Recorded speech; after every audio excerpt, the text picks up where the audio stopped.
안녕하세요. 저는 40대에 접어든 여자로 저에게 일어난 아주 기가 막히고 코가 막히는 일을 썰로나마 풀어보려고 이렇게 사연을 보내봅니다.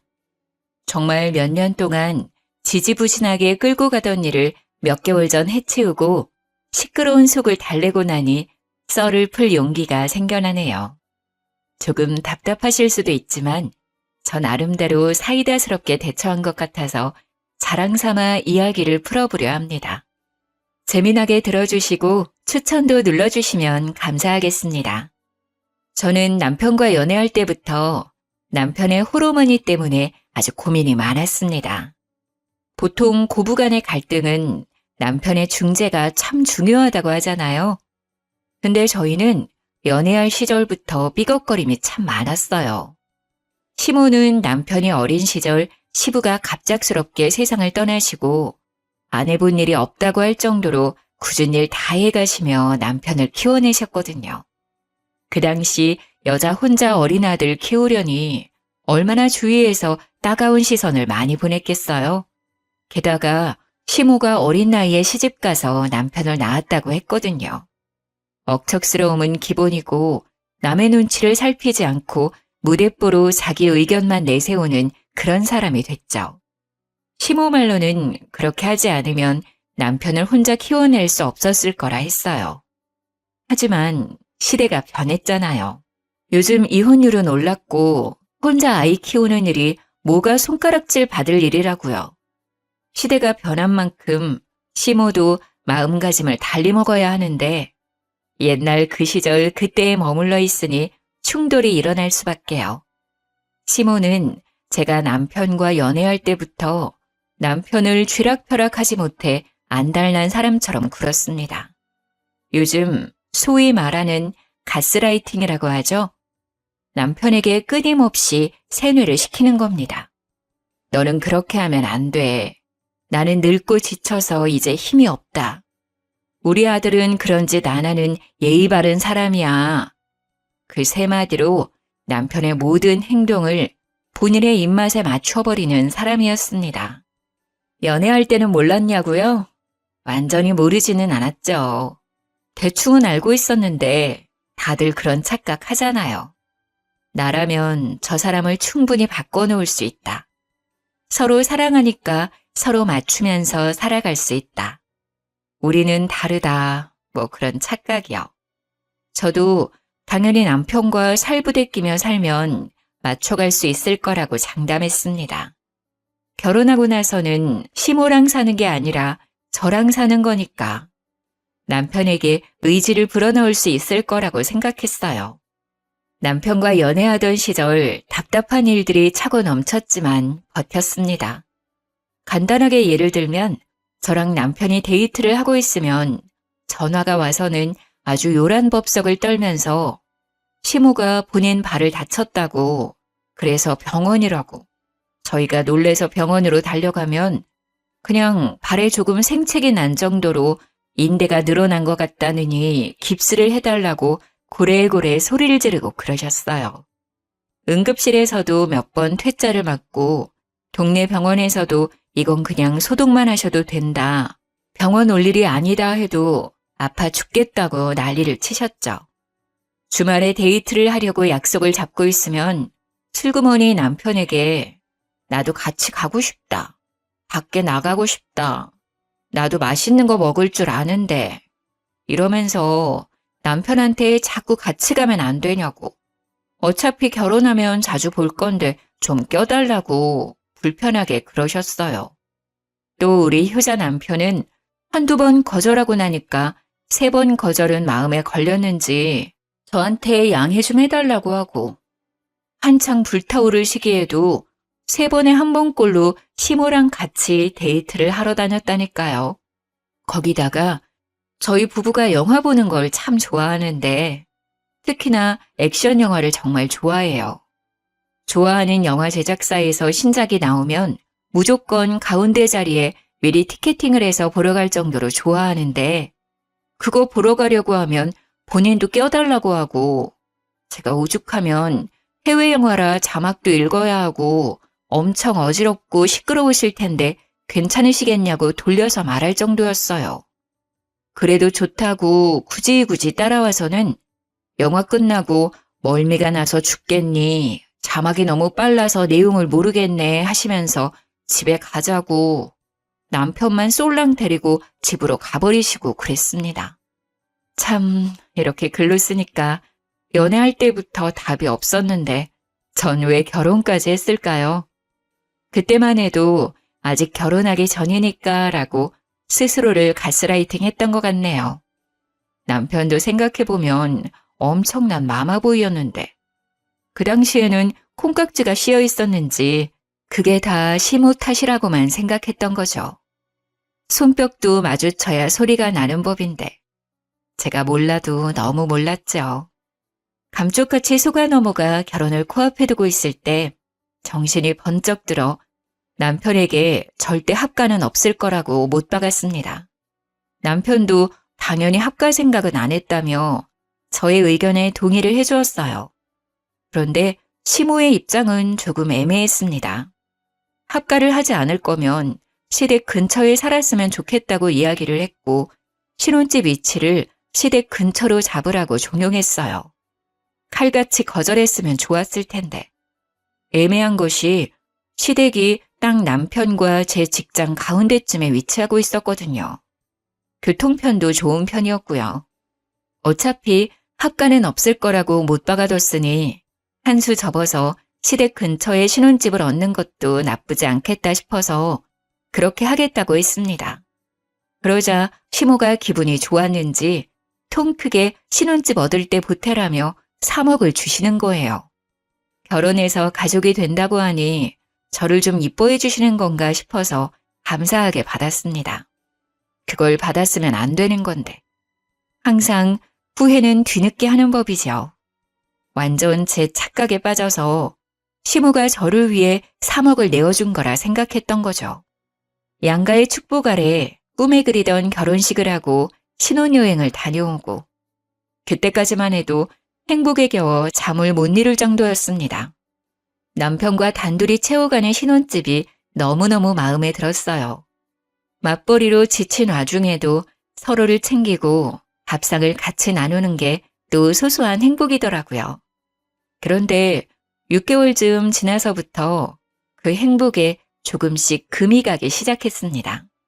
남편은 결혼 전부터 이직을 하고 싶어 했어요. 그 당시에 다니던 회사가 일은 많은데 연봉이 적었고 연봉 협상 테이블 상황도 여의치 않았거든요. 영업부라 허구한 날 술을 먹어야 했는데 이렇게 술독에 빠져 살 거면 차라리 돈이라도 많이 주는데 가고 싶다고 했습니다. 근데 기회가 찾아온 거예요. 연봉이 1.7배나 높은 회사에서 스카우트 제의가 왔고 남편은 뒤도 돌아보지 않고 이직을 했습니다. 결혼도 했고 아파트 대출금도 갚아야 하고 이세를 생각하면 바짝 벌어야 했으니까요. 다른 신혼부부들도 아마 같은 생각을 했을 거예요. 연봉만 1.7배 높은 게 아니라 술을 먹어야 하는 빈도수도 1.7배 늘어난 건 어쩔 수 없는 수순이었고요. 남편이 술을 꽤 하는 사람임에도 불구하고 점점 만취되어 집에 들어오는 거예요. 처음에는 그래도 술 먹고 들어와서 대화가 좀 되긴 했었는데 시간이 지날수록 집도 못 찾아오고 현관 앞에서 잠들지를 않나 술을 하도 마시니까 위장에도 탈이 나고 현관 복도며 집 거실이며 토사물을 뱉어놓기도 했어요. 저는 그걸 채우면서 스트레스를 받기 시작했죠. 겨우 결혼한 지 6개월 지났을 뿐인데 남편이 허구한 날 술에 취해 들어온다고 생각해보세요. 자다가도 벌떡 일어나 토하러 가고 다음날 아무 기억도 못하고 저한테 집에 어떻게 왔어? 하고 되묻는 놈이라면 같이 살고 싶으시겠어요? 그래서 제가 친정 부모님께는 차마 말 못할 것 같고 시모를 붙잡고 여러 번 하소연을 했습니다. 남편이 술을 먹고 들어오니까 부부관계도 없고 이래서는 애를 언제 가질 수 있을까 싶어서 말이죠. 그랬더니 시모가 남편 편을 막 들면서 애는 천천히 가져도 상관없지 않냐고 그러시더라고요. 그래도 나이가 나이인지라 하루라도 빨리 애를 낳고 키워야 노후 준비도 빨리 할 수 있지 않냐고 반문했더니 저한테 뭐라는 줄 아세요? 딱 이러셨어요. 근데 그 애가 안 들어서는 게 우리 아들이 술 먹어서 그런 게 맞니? 우리 아들이 건강한 체질이라 그렇게 문제가 있진 않을 건데. 그 말이 무슨 뜻이겠어요? 문제가 있으면 너한테 있지 우리 아들한텐 없다. 그러니까 애가 안 생기는 건 너의 탓이다. 하고 말한 거예요. 아니, 남편이 맨날 술 먹고 들어와서 뻗어서 잠만 자니까 애가 안 생기는 건데 그걸 어떻게 제 탓을 할 수 있는 거죠? 그냥 듣고 싶은 대로만 듣는 거예요.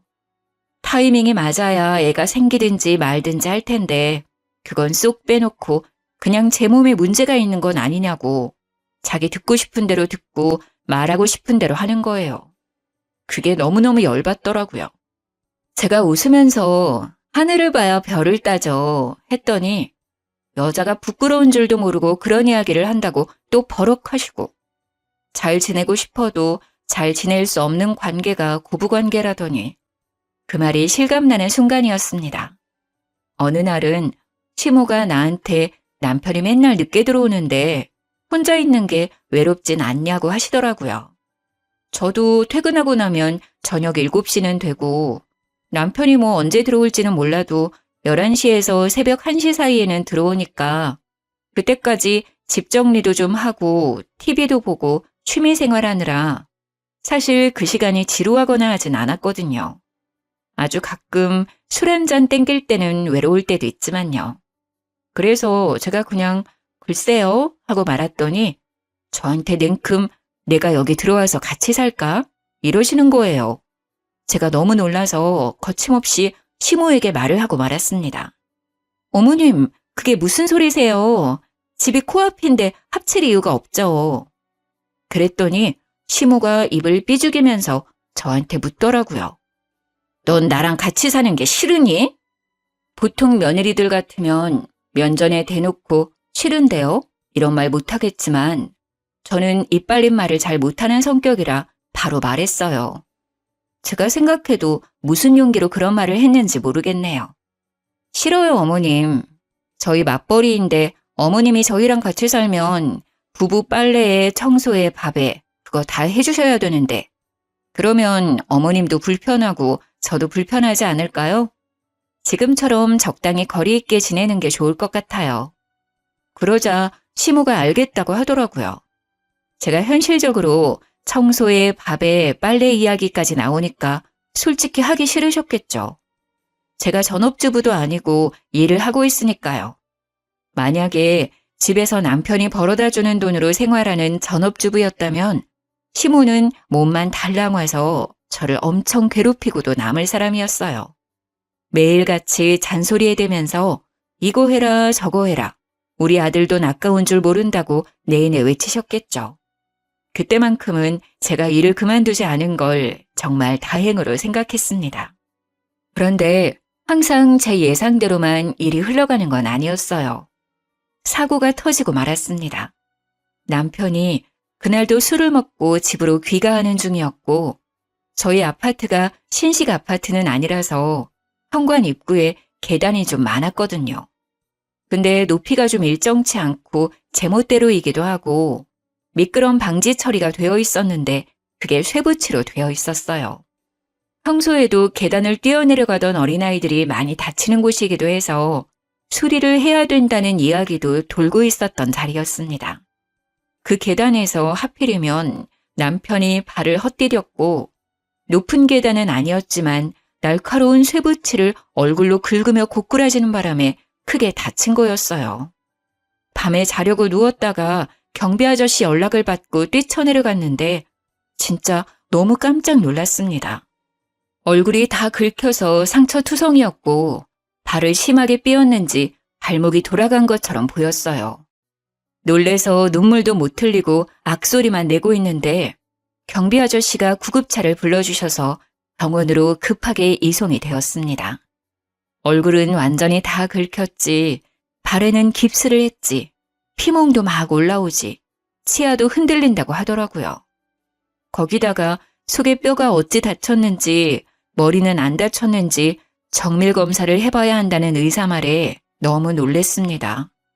뇌파 검사를 위해서 빈속으로 진행되어야 하니 금식하라는 안내를 받고 입원 병동에 들어갔어요. 남편은 그 와중에도 술이 덜 깨서 비몽사몽하고 있고 저는 잠이 확 깨서 남편 옆에서 간호를 하고 미리 시모한테 연락을 했었는데 한두 시간 있다가 병원에 도착하셨더라고요. 그러면서 우리 아들 술 먹고 속이 얼마나 아프겠냐면서 글쎄 흰죽을 쏘아다가 오신 거예요. 보온병을 열어서 흰죽을 꺼내 남편 입에 들이미는데 의사가 금식을 해야 된다고 했잖아요. 너무 놀래서 시모 손을 탁 쳐냈더니 도끼 눈을 뜨면서 저를 째려보시더라고요. 어머님, 이 금식해야 된대요. 검사가 밀려 있어서 잠시 병실에 온 거예요. 요즘은 밥 다 먹고도 검사 가능하다더라. 우리 아들 속이 얼마나 허하겠니? 그러면서 제 말은 모조리 무시하고 숟가락으로 떠서 입에 들이미는데 의사가 금식하라고 했는데 도대체 왜 말은 안 듣는 건지. 만약 한 입이라도 먹었다가 검사 늦춰지면 그건 또 누구 보고 감당하라고 저렇게 대책 없이 구는지 모르겠더라고요. 그래서 별 수 있나요? 간호사 호출 버튼 계속 눌렀죠. 남편은 술이 안 깨서 입도 못 벌리고 잠에 빠져 있고 시모는 계속 입에 죽 넣으려고 난리고 저는 발만 동동 구르면서 간호사를 기다렸습니다. 황급히 달려온 간호사가 병실 상황을 파악하고 시모한테 소리를 질렀어요.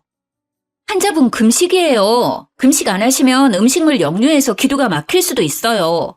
기도가 막히면 숨을 못 쉬고 그러면 정말 큰일 나요. 죽 얼른 치우세요. 그제서야 시모가 아유 그런 줄 몰랐다면서 보온병에 싸온 죽을 치우더라고요. 제가 분명 의사가 금식하라 했다고 말을 했는데 모른 척하고 그러니까 너무 짜증났습니다. 제 말은 무시하고 간호사가 와서 이야기하자 그제서야 듣는 그 꼬라지가요. 남편은 모든 검사를 마치고 이상 없다는 판정을 받았습니다. 단지 발목이 돌아가서 6주 정도 깁스를 해야 된다는 이야기를 들었고 얼굴에 난 상처를 소독만 잘해주면 된다고 했어요. 치아가 조금 걱정이긴 했는데 넘어지면서 잇몸을 다친 것 같다고 치아 자체는 괜찮으니 냅두면 아물 거라고 하더군요. 그 이야기를 들으니까 그제서야 안심이 되고 저는 출근을 해야 되니까 집으로 갔는데 시모는 꿋꿋하게 남편 수발을 들겠다고 하더라고요. 저한테는 어찌 보면 차라리 잘된 일이라 시모한테 남편을 좀 돌봐달라고 부탁드렸어요. 평일에는 시모가 병수발을 해주고 주말에는 제가 하기로 약속을 했습니다. 바쁜 평일을 보내고 주말에 병원에 갔는데 시모가 도무지 집에 갈 생각을 안 하더라고요. 제가 오죽하면 집에 가서 옷도 좀 갈아입으시고 쉬시라고 했는데도 우리 아들 지켜야지 가긴 어딜 가냐며 저를 꿔다 놓은 보리자루 취급을 하더라고요. 식사가 나오면 숟가락에 밥 뜨고 반찬 떠서 입에 막 넣어주고 그러는데 남편이 발을 다친 거지 손을 다친 게 아니잖아요. 근데 입만 벌려서 그걸 받아먹고 앉아있더라고요. 시모는 이 반찬이 좋냐 저 반찬이 좋냐 하면서 남편 밥 떠주고 있고요. 일주일 만에 잇몸도 다 잘 돌아와서 지 혼자 씹어먹고 할 수 있는데 반찬도 작게 다 잘라서 입에 넣어주는 꼴이 진짜 보기 역겨울 정도로 힘들었습니다. 남편도 그 정도로 처먹었으면 지 스스로 하겠다고 해야 하는 거 아닌가요? 입원해 있는 3주 내내 저 모양 저 꼴이었어요. 오죽하면 6인실에 남편이 입원해 있었는데 같은 병실 쓰는 다른 보호자분이 저를 측은하게 바라보시더라니까요. 저한테 슬그머니 와서는 세댁 고생이 많겠어 하면서 제 손을 토닥토닥 해주시는데 도대체 평일에 어떤 꼬라지들을 보였길래 생판 모르는 사람들이 저를 위로해주는지 안 봐도 비디오였습니다. 어떤 아주머니는 저 옆 내가 세댁 시어머니냐고 묻더라고요. 그래서 맞다고 고개를 끄덕이니 저한테 그때부터 따발총처럼 와다다 쏘아대시는 거예요. 내용인즉슨 6인실 병원에 TV가 가운데에 딱 한 대 있었는데 거기에 보통 정형외과 수술하러 오신 분들이 계신 방이라 장기적으로 누워있는 분들이 많으셨나 봐요. 그래서 병실 내에 계신 보호자들끼리 암묵적인 규칙을 두고 TV를 보셨대요. 일일 드라마, 주말 드라마 같은 걸 딱 하나로 통일해서 보고 계셨던 거죠.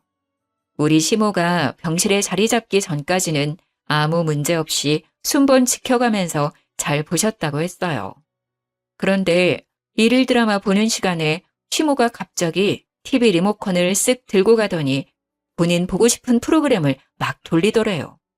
그래서 한 아주머니께서 우리 어디 채널에 있는 드라마 보니까 거기로 돌려달라 하셨나 봐요.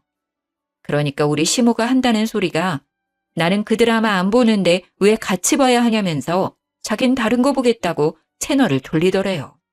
물론 다른 시간대에도 시모가 리모컨을 쥐고 마음대로 채널을 휙휙 돌렸다네요. 시모가 나이가 있으니까 다른 보호자분들도 놓친 애한테 싫은 소리는 못하고 속으로 끙끙 앓고만 있었던 거죠. 그러다가 한 아주머니랑 서로 이기적인 애 뭐네 하면서 싸우기까지 했다고요. 서로 눈도 안 마주치고 지낸다면서 시모가 자리 차지한 이후에 병실 분위기가 살얼음판이라고 저보고 안하 모인 시모랑 어떻게 사냐면서 고생 많다고 절 측은하게 보는데 정말 쥐구멍에 숨고 싶었습니다. 오죽하면 제가 돌아다니면서 일일이 죄송하다고 사과를 드려야만 했어요. 그렇게 한 달이 지나자 발목이 많이 붙었으니까 이제는 통원 치료를 받으면 될 것 같다며 의사 선생님이 퇴원을 하라고 얘기하셨어요. 한 달 동안의 입원 생활을 청산하고 짐을 챙겨서 집으로 돌아왔는데 남편 챙긴다고 따라온 시모가 집에 갈 생각을 안 하더라고요. 처음에는 그냥 밥이라도 먹고 가시려나 보다 하고 대수롭지 않게 생각했는데 밤 11시가 다 되어가는 시간임에도 거실에 붙박이장처럼 가만히 쓰시는 거예요. 약간 불안한 마음이 들어서 시모한테 시간이 늦었으니 이만 집에 가보시라고 했죠. 그랬더니 저한테 말을 막 쏘아붙이시더라고요. 예, 나 없으면 우리 아들 밥은 누가 챙겨주니? 이제 이 일상생활은 가능하다고 하는데 알아서 차려 먹겠죠. 배달을 시키던가요. 내가 있는데 굳이 그럴 필요 있니? 우리 아들 발이 아직 불편한데 어디가 일상생활이 가능하다는 거야. 너 출근하고 나면 내가 다 챙길 테니 걱정 말고 일 보거라. 솔직히 남편의 상태가 완전히 좋아진 건 아니니까 시모의 말에 일리도 있고 제가 반박할 거리가 없게 오목조목 말하더라고요. 그 와중에 제 고집 부린다고 집에 가시라고 등 떠밀 수도 없는 상태고 무엇보다 남편이 시모가 옆에 있었으면 하는 것 같았습니다. 그래서 그냥 알겠다고 할 수밖에 없었죠. 저야 뭐 일하고 와서 늘 그랬던 것처럼 시간을 보내면 될 거라고 생각했어요. 그런데 그건 제 착각이었습니다. 자연스럽게 짐을 하나둘 옮기고 우리 집에 딱 눌러붙기 시작하는데 느낌이 쎄하더라고요. 이대로는 안 되겠다 싶어서 일부러 불편하시라고 주말에는 친정으로 피신을 가 있기도 했어요. 그런데 제가 눈치를 주려고 일부러 틱틱거려도 꿋꿋하게 저희 집에서 나갈 생각을 안 하시는 거예요. 일주일만 참자, 2주일만 참자 하고 남편이 깁스를 풀 때까지 기다렸습니다. 남편이 마지막 통원 치료를 마치고 깁스를 딱 풀고 나니까 드디어 시모에게서 해방이 되겠구나 했습니다. 그런데 시모가 나갈 생각을 안 하는 거예요. 점점 속이 타기 시작했죠. 시모 집이 뻔히 있는데 코앞인데도 불구하고 점점 짐만 늘려가고 어느덧 방까지 하나 떡하니 차지한 걸 보고 이걸 어찌해야 하나 고민했습니다. 시모를 티 안 나게 내쫓는 방법이 무엇이 있을까? 인터넷에 고민을 올려보기도 하고 맘카페에도 글을 올려보고 했지만 딱히 좋은 수가 없었어요. 다들 그냥 이혼하세요 하고 말더라고요. 남일이라 쉽게 말하지 이런 걸로 이혼하는 게 쉽냐고요. 그러다가 이 사연 채널을 알게 되었습니다. 열심히 보다 보니 사이다 대처법들이 많더라고요. 그래서 실행에 옮기기로 했죠. 퇴근하고 와서 일부러 빨래를 던져놓고 시모한테 어머님 이것 좀 빨아주세요. 흰 셔츠라 손 세탁해야 하는 거 아시죠? 하기도 하고요. 어머님 밥은 언제 준비되나요? 어머님 쓰레기 쌓아두면 냄새나니까 바로바로 좀 버려주세요. 분리수거도 해주시고요. 어머님, 화장실 청소는 언제 하신 거예요? 곰팡이 생길 것 같아요. 줄눈도 새로 발라야 할까요? 이러면서 일부러 시모한테 일을 막 시켰어요.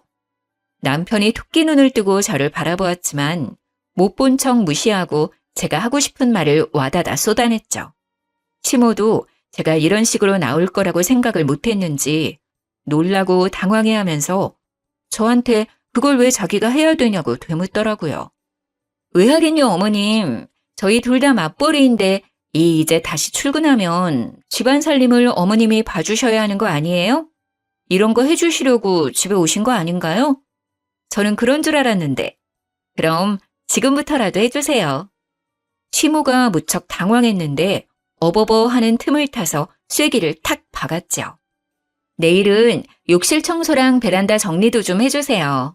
저희가 짐이 많아서 그런지 어머님 도움이 필요할 것 같아요.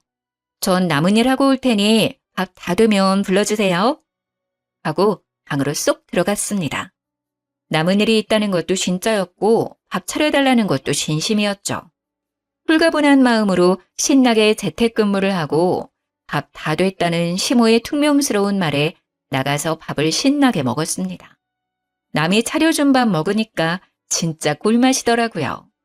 밥을 다 먹고 난 다음 설거지통에 식기를 가져다 놓고 저는 남은 일 하러 가볼게요 하고 방에 또 들어갔어요. 그러니까 시모가 기가 막혀 하면서 저의 뒤통수에 대고 헛기침을 하시는데 일부러 모른 척 했습니다. 결국 남편이 따라 들어와서 저한테 한 소리 하려고 하더라고요. 제가 먼저 선수 쳤죠. 분명 합가는 없다고 못 받고 결혼했다고. 어머님 나가실 때까지 이렇게 할 거니까 그런 줄 알라고 딱 잘라 이야기하니까 남편도 아무 말 못했습니다. 결혼 전에 자기가 뱉어놓은 말이 있는데 이제 와서 말 바꿀 수도 없는 일이니까요. 아직 결혼한 지 2년이 채 안 된 상황에 제가 어떤 식으로 나올지도 모르니까요. 마마보이 같은 놈이라는 걸 그때 정확히 파악했죠. 다음날 아침에 출근하려고 하는데 시모가 저를 보면서 약간 우물쭈물 말을 하더라고요. 이제 나는 내 집으로 가련다. 우리 아들도 깁스 풀고 나니까 멀쩡해 보이고. 그러면서 짐 챙겨서 먼저 나가더라고요. 남편은 뒤통수에 대고 우리 엄마 잘 가라고 무슨 영영 생리별 하는 사람 마냥 인사하고 앉았고. 저는 그 꼴 보면서 또 기가 막히고요. 시모가 사라지니까 저한테 슬쩍 정말 합가 생각 없냐고 물어보대요. 그래서 죽어도 없다고 이야기했죠. 솔직히 시모가 청소해주고 빨래해주고 밥해주고 하면 고민해보겠다고 했어요. 근데 그런 거 아니고 내가 할 일이 하나라도 더 늘어나면 절대 못한다고 얘기했죠. 남편이 입을 삐죽거리면서 냉정하다 어쩐다 하는데 도대체 처음 했던 약속은 어디 가고 이제 와서 딴소리인지. 주말에 시모가 괜히 집에 놀러와서는 제 눈치 보더라고요. 남편이랑 대충 합가 이야기라도 했던 건지 뭔지. 제가 대놓고 싫다고 해버리니까 둘 다 저한테 설득의 말도 못 꺼내고 있는 것 같았어요. 자꾸 눈치만 보면서 말을 할까 말까 고민하는 것 같아 보이길래 보는 제가 답답해서 무슨 일이냐고 그냥 말씀해 보시라 했습니다. 그랬더니 그제서야 이야기를 털어놓는데 진짜 기절하는 줄 알았다니까요. 시무가 살던 집 말이에요. 그게 3룸으로 이루어진 빌라였어요.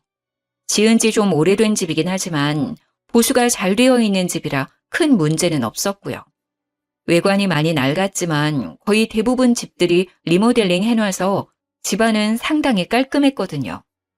옛날 집들이 평수에 비해 방 구조가 잘 빠져 있기도 하고 신축 건물보다 방음도 잘 된 집이고요.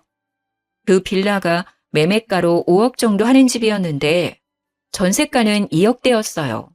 왜? 시모가 저희 신혼집 구할 때 보태라고 3억을 주셨다고 했었잖아요. 대충 감이 오시나요, 여러분? 네, 맞습니다. 시모의 집을 팔고 집주인한테 사정사정해서 전세로 들어와 살고 계셨던 거였어요. 집주인도 당장 이사 올 사정이 안 돼서 2년간 시모한테 전세를 두고 있었던 거죠. 5억대의 빌라를 팔아서 2억대 전세로 입주하고 3억을 저희한테 보태주고 그 전세 계약이 끝나면 은근슬쩍 합가를 하려고 남편이랑 짝짝꿍을 다 맞춰놨던 상황이었는데 제가 딱 잘라 싫다고 한 상황인 거죠. 저는 그 이야기를 듣자마자 기가 차서 시무한테 되물었습니다. 그래서 지금 전세 계약이 끝난다고요? 글쎄, 집주인이 들어와 살겠다고 나가라고 했다네. 우리 엄마가 우리 신혼집 살 때 돈 보태주셨잖아. 따지고 보면 이 집에 제일 많은 지분을 가지고 계실걸? 내가 너네 번듯하게 살았으면 해서 3억이나 보태주지 않았니? 내가 여기 지분이 있어도 한참 있는 거지. 내가 안방 써도 될 만큼은 가지고 있지 않겠어? 아주 뻔뻔하게 두 모자가 저한테 대놓고 합가 요구를 하는데 들어주기 싫더라고요. 그래서 시무한테 웃는 얼굴로 이야기를 했어요. 그러면 어머님이 안방 쓰시면 되겠네요. 제가 나갈게요. 하면서 바로 방에 들어가 제일 큰 캐리어를 꺼내서 짐을 싸기 시작했습니다. 놀란 남편이 따라 들어와서 제가 짐 싸는 걸 보고 뭐 하는 짓이냐며 소리를 막 질렀어요. 시모도 저한테 되바라진 기집애라며 혀를 끌끌 차더라고요. 저라고 가만히 당하고 있을 순 없으니까 이를 악물고 대들었습니다. 지금 누가 누구 보고 되바라졌다고 욕을 하는 거냐고요. 분명히 처음 결혼할 때부터 합가는 절대 없다고 이야기하고 한 거 아니냐며 남편에게 삿대질을 하고 따졌습니다. 남편은 저한테 스리슬쩍 일이 이렇게 될 줄 몰랐다고 하는데 모를 리가 있나요? 전세 계약 끝날 시점에 은근 눌러붙으려고 작정한 것도 그렇고 다 계획적으로만 보였습니다. 제가 하나하나 따지니까 시모의 불같은 성격이 타오른 건지 갑자기 저한테 달려들어서 제 머리채를 확 휘어잡는 거예요. 저는 속수무책으로 머리채를 잡혀 시모에게 휘둘리고 말았습니다. 남편이라는 작자는 제가 머리채 잡혀 악소리를 내고 있는데도 말릴 생각은 안 하더라고요. 이거 놓고 말하시라고요. 어머님이 그럼 저희 집 살림 다 봐주실 수 있어요? 저도 남편처럼 그냥 바깥 일만 하고 집안일 신경 하나도 안 써도 되냐고요. 이게 어찌 며느리 주제에 지 남편이랑 똑같이 하려고 그러? 저는 어이가 없어서 남편을 확 째려보면서 말했습니다. 너도 너네 엄마랑 같은 마음이냐고요. 너네 엄마라고 이야기하자 남편이 인상을 팍 썼지만 저는 신경 안 썼어요. 이제는 진짜 될 대로 되라, 나도 막 나간다 그런 마음이었거든요. 끽해봐야 이혼밖에 더 하겠어요? 애도 없겠다. 그냥 이혼하고 혼자 사는 게 더 낫겠다 싶기도 했습니다. 당신이 말해보라고. 당신도 어머님이랑 같은 생각이야? 며느리 주제에 남편이랑 똑같이 하려고 드냐는 그 말에 동의하냐고. 아무래도 남자는 하늘이고 여자는 땅이니까 엄마 말이 틀린 건 아니지. 저는 그런 쌍팔년도 영화에나 나올 법한 대사를 남편 입에서 듣게 될 줄은 꿈에도 상상 못했습니다. 너무 어이가 없어서 콧방귀가 절로 끼어지더군요. 남편은 시모 옆에 찰싹 붙어서 저를 못된 년으로 만들려고 하는 것 같았어요. 계속해서 다 늙은 시어머니가 살면 얼마나 살겠냐고 다른 집은 서로 모시려고 하던데 이러면서 말 같지도 않은 소리 하더라고요. 다들 아시겠지만 어느 며느리가 시모 모시고 사는데 쌍수 들고 환영합니까? 당신은 지금 하늘에 매달려서 살고 있다고 생각해? 땅에 두 다리 붙이고 살고 있는 거 아니야? 결국 여자 없으면 살지도 못하는 놈이 무슨 입이 뚫렸다고 남자는 하늘이고 여자는 땅이라는 소리를 내? 뭐가 어쩌고 어째? 하늘 같은 남편을 우러러볼 생각은 않고 지금 우리 아들이 너 없으면 아무것도 못한다는 거야 뭐야? 허구한 날 술에 취해서 여기저기 토해놓고 옷도 맨날 뒤집어서 벗어놓는 인간이 저 없이 뭘 하겠어요? 저도 그동안 할 말 없어서 입 다물고 살았던 거 아니거든요? 이런 식으로 나오면 이혼할 거예요. 머리채 잡은 것까지 위자료 톡톡하게 준비하셔야 될 겁니다. 제가 이혼의 위자료 이야기를 하니까 둘 다 아무 말도 못하고 입만 떡 벌리고 있었습니다. 저는 이때다 싶어서 와다다 쏟아냈어요. 나는 분명 합가는 절대 못한다고 이미 말을 해뒀는데 그걸 굳이 못 지키겠다고 한다면 나도 더 할 말 없네요. 평생 어머님이 이 수발을 들든 말든 저는 탈출해야겠어요. 참나, 누가 무서울 줄 알고? 그래, 너 나가. 내가 내 아들 챙기면서 잘 살 테니까 너는 짐 챙겨서 나가. 저는 네, 알겠습니다. 하고 서둘러 옷가지들과 제 귀중품을 챙겨서 나왔습니다. 남편이 저의 팔을 턱 붙잡았지만 더 센 힘으로 뿌리치고 나와서 택시를 잡아 타고 친정으로 왔어요. 제가 큰 캐리어까지 들고 친정에 오니 부모님께서 너무나도 놀라셨지만 저는 천천히 모든 일을 이야기해드렸습니다. 아빠는 저한테 이혼까지 할 일이냐고 반문했지만 엄마가 아주 든든하게 제 편을 들어주셨습니다. 이래서 남자들이란 다 똑같다는 거야. 지네 엄마 챙길 줄이나 알지 평생 붙어 사는 마누라 챙길 줄은 모른다니까. 왜 결혼만 하면 효자 노릇 못해서 안달인지 모르겠다. 네 아빠도 똑같이 그러더니 내가 아주 입이 없어서 그동안 참고 산 줄 알지? 엄마가 씩씩거리니까 아빠가 바로 엄마 화를 풀어준다고 변명을 막 하더라고요. 저는 아빠한테 엄마 같은 사람 어디에도 없으니까 잘 좀 하라고 했어요. 모질이 같은 남편 덕분인지 저희 부모님 사이에 쌓여있던 앙금도 이 기회에 풀어버렸고요. 저는 이혼하겠다고 번복은 없다고 친정 부모님께 딱 말씀드리고는 이혼 서류를 프린트해서 착실하게 적어 나갔습니다. 빈칸 없이 꽉 채워서 다음날 눈 뜨자마자 집에 찾아가 미처 가져오지 못한 짐들을 챙기고 남편과 시모에게 서류를 내밀었어요. 적을 건 다 적어놨으니 나머지 채울 부분만 채워서 가정법원 앞에서 보자고 했습니다. 남편은 이혼 서류를 보고서도 믿지 못하는 듯 해보였지만 시모는 오히려 바락바락 저한테 아주 잘 됐다고 악담을 퍼부었습니다. 지아비 버리고 먼저 도망가면 평생 불운하다나 뭐라나. 저는 당연히 듣는 척도 안 했죠.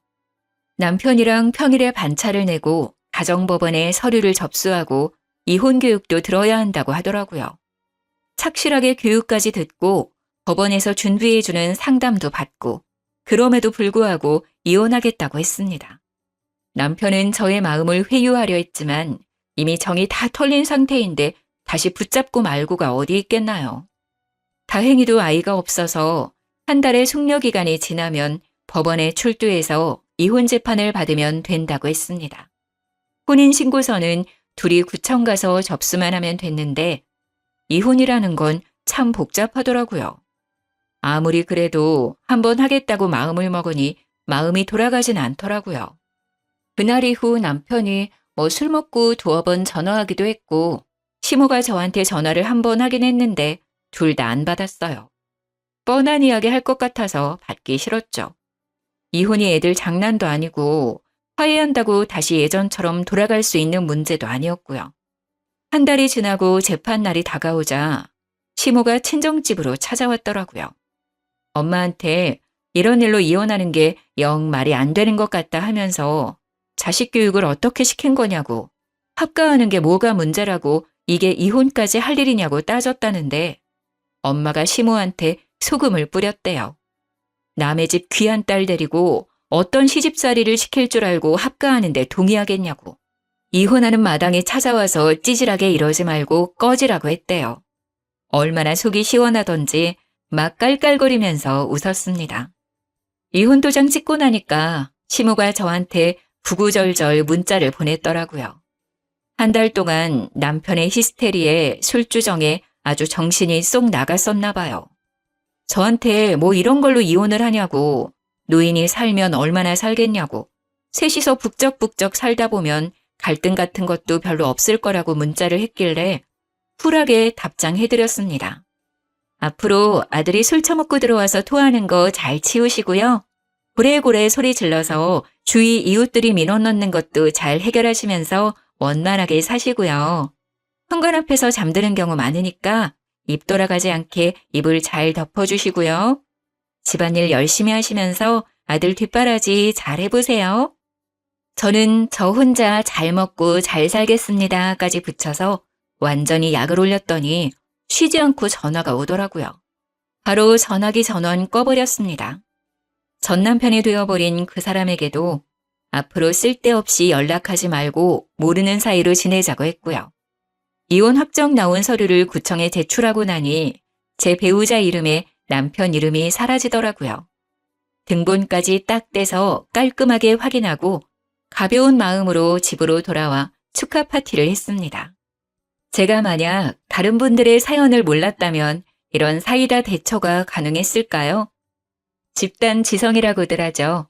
여럿이 힘을 합치니 제가 생각도 못한 말들이 쑥쑥 나오더라고요. 덕분에 하고 싶은 말도 다 하고 깔끔하게 이혼하고 돌아왔죠. 벌써 저에게는 몇 개월이나 지난 일이지만 다시 생각해도 참 잘했다 싶습니다.